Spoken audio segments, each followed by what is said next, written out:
इस वक्त आपको मनाजिर दिखा रहे हैं कराची के मुख्तलिफ इलाकों में पीर और मंगल की दरमियानी शब एक बार फिर जल्जिले के झटके महसूस किए गए और शहरी कलमा तैयबा का विर्द करते हुए अपने घरों से बाहर निकल आए। मलीर के मुख्तलिफ इलाकों जबकि लांडी और कायदाबाद में अजानें दी गईं, जैसे कि मनाजिर आप देख सकते हैं अपनी स्क्रीन पर।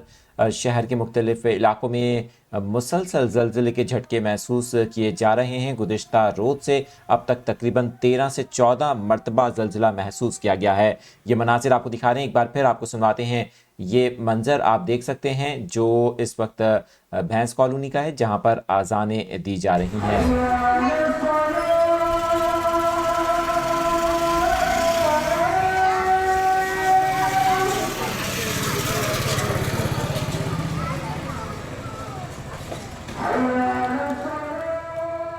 आपको ये भी बताएं कि कराची के मुख्तलिफ़ इलाकों में ज़लज़ले के झटकों के बायस से शहरी खौफज़दा हो गए। वहीं पर आपको ये मनाज़िर भी दिखा रहे हैं लांडी के, जहाँ पर इस्तग़फ़िरुल्लाह की सदाएं बुलंद हुईं और शहरी खौफज़दा हो गए। मसाजिद में